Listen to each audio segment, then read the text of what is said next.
السلام علیکم۔ عثمان علی وائس میں خوش آمدید۔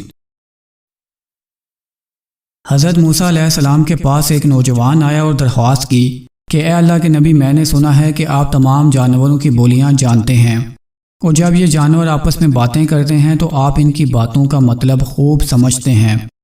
آپ یہ فن مجھے بھی سکھا دیجئے تاکہ میں جانوروں کی بولیاں سن کر خدا کی معرفت حاصل کر سکوں، کیونکہ بنی آدم کی زبانیں تو کھانے پینے اور فریب و دغا کے دندے ہی میں لگی رہتی ہیں۔ ممکن ہے حیوانات اپنے پیٹ بھرنے کے لیے کچھ اور تدبیروں پر عمل کرتے ہوں۔ حضرت موسیٰ علیہ السلام نے اپنی نور بصارت سے اس نوجوان کے ذہن میں چھپی ہوئی اصل بات دیکھ لی اور اسے کہا، اس خام خیالی سے باز رہ، اس میں بے شمار خطرے ہیں۔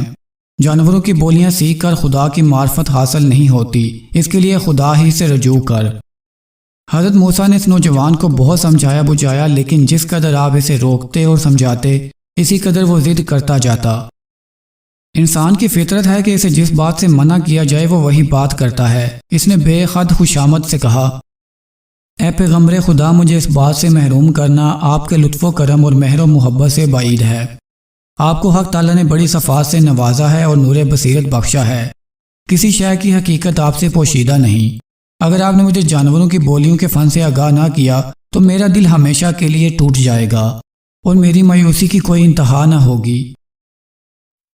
تب حضرت موسیٰ علیہ السلام نے بارگاہ خداوندی میں عرض کیا، یا الہی، تو بے نیاز ہے۔ ایسا معلوم ہوتا ہے کہ اس نوجوان کی عقل کو شیطان مردود نے کھوکھلا بنا دیا ہے۔ تو ہی بتا میں کیا کروں؟ اگر اسے جانوروں کی بولیاں سکھا دوں تو یہ بات اس کے حق میں نیک نہ ہوگی، اور اگر نہ سکھاؤں تو اس کا دل صدمے سے چور ہوتا ہے۔ حق تعالیٰ نے حکم دیا، اے موسیٰ، تم اس نوجوان کی خواہش پوری کرو، کیونکہ ہماری سنت ہے کہ ہم کسی کی دعا رد نہیں کرتے۔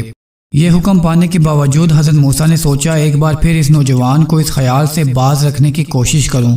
چنانچہ آپ نے اسے نہایت شیریں اور نرم لہجے میں سمجھایا کہ خدا نے اجازت و عطا فرما دی ہے اور اب تیری مراد خود بہت پوری ہو جائے گی، لیکن تیرے حق میں بہتر یہی ہے کہ یہ خیال ذہن سے نکال دے اور خدا سے ڈر، کیونکہ یہ پٹی شیطان نے تجھے پڑھائی ہے۔ مجھے یقین ہے کہ تو سینکڑوں آفتوں میں پھنس جائے گا اور آخر میں سوائے ندامت و پشیمانی کے کچھ ہاتھ نہ آئے گا۔ اس بات نے اس نوجوان پر صرف اتنا اثر کیا کہ وہ کہنے لگا، بہت بہتر، میں تمام جانوروں کی بولی سیکھنے کے خیال سے درگزر کرتا ہوں، لیکن کم از کم 2 جانوروں کی بولیاں تو ضرور سکھا ہی دیجیے۔ ایک اس کتے کی بولی جو میرے مکان کے دروازے پر پہرا دیتا ہے، اور دوسری اس مرغ کی بولی جو میرے گھر میں پلا ہوا ہے۔ بس میرے لیے ان 2 جانوروں کی بولی سمجھ لینا ہی بہت ہے۔ حضرت موسیٰ نے فرمایا، اچھا جا، آج سے ان دونوں حیوانوں کی بولی کا فن میں نے خدا کے حکم سے تجھے عطا کیا۔ وہ نوجوان خوش خوش گھر واپس آ گیا اور اگلے روز اپنے پالتو جانوروں کی باتیں سننے کے لیے دروازے کے قریب کھڑا ہو گیا۔ تھوڑی ہی دیر بعد گھر میں کام کرنے والی خادمہ ہاتھ میں کپڑا لیے دروازے پر آئی۔ اس میں رات کا بچا کھچا روٹی کا ایک ٹکڑا تھا۔ وہ ٹکڑا خادمہ نے باہر پھینک دیا۔ اسی وقت مرغ پھڑ پھڑاتا ہوا آیا اور وہ ٹکڑا اٹھا کر اپنی چونچ میں دبا لیا۔ پہرا دینے والے کتے نے یہ دیکھ کر مرغ سے کہا، یار تو بڑا لالچی ہے، دانا دن کا بھی چن کر اپنا پیٹ بھر سکتا ہے، باسی روٹی کا یہ ٹکڑا ہمارے حصے کا تھا، وہ بھی تو نے اچک لیا۔ مرغ نے کتے کا شکوہ سنا تو جواب میں کہا، بھائی باسی روٹی کا رنج نہ کر، ذرا صبر سے کام لے، خدا نے تیرے لیے بہترین نعمت مقرر کی ہے۔ کل ہمارے مالک کا چہیتا گھوڑا مرنے والا ہے، اس کا گوشت خوب پیٹ بھر کر کھائیو، خدا تجھے بے کوشش اور بے مشقت رزق عطا کرے گا۔ اس نوجوان نے مرغ کی یہ بات سنتے ہی گھوڑے کو کھولا اور بازار میں لے جا کر فروخت کر دیا اور خوشی خوشی واپس گھر آ گیا۔ اگلے روز پھر صبح خادمہ نے دسترخوان جاڑا تو روٹی کا ٹکڑا زمین پر گرا۔ مرغ پھر اچک کر لے گیا اور کتا منہ دیکھتا رہ گیا۔ آخر اس نے مرغ سے کہا، ابے تو بڑا چالاک اور فریبی ہے، تو نے کل کہا تھا کہ آقا کا گھوڑا مر جائے گا اور مجھے خوب پیٹ بھر کر گوشت کھانے کو ملے گا۔ اب بتا گھوڑا کہاں مرا؟ آقا نے تو اسے لے جا کر بازار میں بیچ ڈالا۔ معلوم ہوتا ہے تو ازلی جھوٹا ہے، سچائی تیرے مقدر میں نہیں۔ مرغ جھوٹا نہیں، بڑا باخبر تھا۔ اس نے جواب دیا، تو خواہ مخواہ تاؤ کھاتا ہے، گھوڑا تو مرنے ہی والا تھا، یہاں نہ مرا دوسری جگہ جا کر مر گیا۔ ہمارا آقا گھوڑا بیچ کر ہی نقصان سے بچ گیا اور بظاہر اپنا نقصان دوسرے کی گردن پر ڈال دیا۔ لیکن فکر نہ کر، کل انشاءاللہ اس کا اونٹ مر جائے گا، پھر تیری 5 انگلیاں گھی میں ہوں گی۔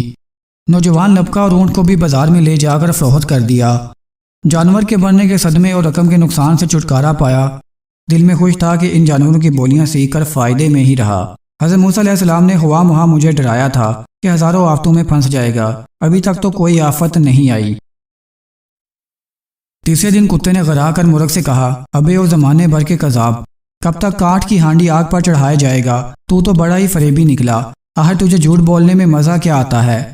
مرغ نے کتے کی یہ جھاٹ سن کر کہا، یار میں جھوٹ نہیں بولتا، مالک نے اونٹ کو بھی لے جا کر بیچ ڈالا اور پیسے جیب میں رکھے، اب وہ اونٹ جس بد نصیب نے خریدا تھا اس کے گھر جا کر مر گیا ہے۔ بہرحال تو غم نہ کر، کل ہمارے آقا کا غلام مرے گا، موت نے اسے تاکا ہے۔ غلام کے بننے کے بعد آقا فقیروں کو روٹیاں اور گوشت بانٹنے کا اہتمام کرے گا، پھر تیرے مزے ہی مزے ہیں، لے اب خوش ہو جا۔ مرغ کی بات سنتے ہی نوجوان نے غلام کو بھی ایک شخص کے ہاتھ میں اچھی قیمت پر بیچ ڈالا اور نقصان سے بچ کر جی میں بہت خوش ہوا۔ اس نے دل میں کہا، خدا کا لاکھ شکر ہے کہ اس نے مجھے 3 حادثوں سے بال بال بچا لیا، اگر کتے اور مرغ کی بولیاں مجھے نہ آتی تو بڑا بھاری نقصان اٹھانا پڑتا۔ چوتھے دن کتے نے لال پیلی آنکھیں نکال کر مرغ سے کہا، ابے او جھوٹوں کے بادشاہ، تو نے یہ بھی سوچا ہے کہ تیری یہ دروغ گوئی کب تک چلے گی؟ تو کہتا تھا کہ غلام مرے گا اور اس کے مرنے پر ہمارا آقا فقیروں میں گوشت اور روٹیاں بانٹے گا، غلام کہاں مرا؟ مرغ نے جواب دیا، باخدا میں نے سچ کہا تھا، آقا اگر غلام کو نہ بیچتا تو وہ اس مکان میں مرتا۔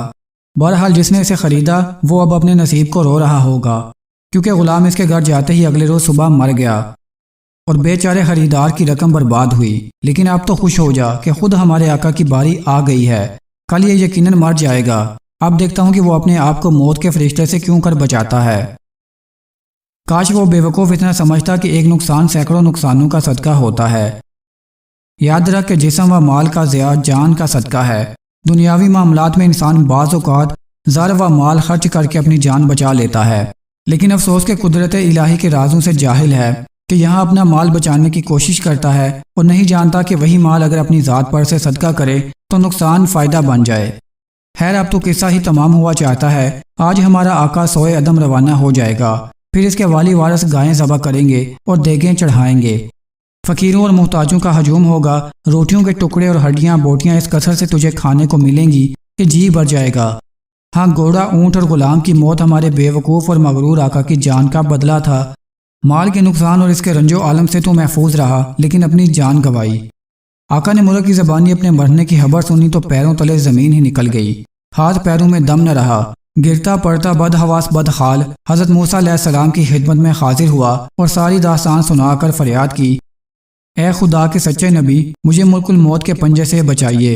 حضرت موسیٰ نے فرمایا، ارے احمق، اس میں ڈرنے کی کیا بات ہے؟ فوراً باز آ جائے اور اپنے آپ کو بھی بیچ ڈال، تو اس کام میں بڑا ہوشیار ہے۔ اس مرتبہ بھی اپنا نقصان کسی اور کے سر منڈ دے اور خود کو بیچ کر جو مال ملے وہ اپنے خزانے میں بھر لے۔ سچ ہے آنے والی مصیبت کو عقل مند پہلے دیکھ لیتا ہے اور بے وقوف آخر میں۔ اس نوجوان نے پھر منت سماجت شروع کی اور اس قدر رویا کہ حضرت موسیٰ علیہ السلام کو اس پر رحم آ گیا۔ ارشاد ہوا، اے نوجوان، اب تو تیر کمان سے نکل چکا اور چھوٹا ہوا تیر کبھی واپس نہیں آتا۔ قضا نے تیرا گھر تاک لیا ہے اور اسے ٹالنا میرے بس میں نہیں۔ ہاں بارگاہ الہی میں تیرے لیے یہ درخواست پیش کرتا ہوں کہ جب تیری روح بدن کا ساتھ چھوڑے تو ایمان کی دولت تجھے نصیب ہو۔ ابھی حضرت موسیٰ علیہ السلام کی بات پوری بھی نہ ہوئی تھی کہ نوجوان کا دل گھبرایا، ہاتھ پاؤں سنسنانے لگے، یک خون کی ایک قے آئی، وہ قے حیضے کی نہ تھی، موت کی تھی۔ اسی وقت 4 آدمی سے کندھوں پر لاد کر گھر لے گئے۔ مکان پر پہنچتے پہنچتے اس پر خوف طاری ہو گیا، زبان بند ہو گئی اور آنکھوں کی پتلیاں پھر گئیں، کانوں کی لوئیں مڑ گئیں اور آخر اس نے ایک ہچکی لی اور اپنی جان جانے آفرین کو سونپ دی۔ حضرت موسیٰ علیہ السلام نے خبر سنی تو بارگاہ الہی میں دعا کی کہ اے باری تعالیٰ اسے ایمان کی دولت نصیب فرما، اپنی شان کے صدقے میں اسے بخش دے، بے شک اس نے گستاخی اور ضد کی لیکن وہ نادان تھا، اس پر رحم فرما۔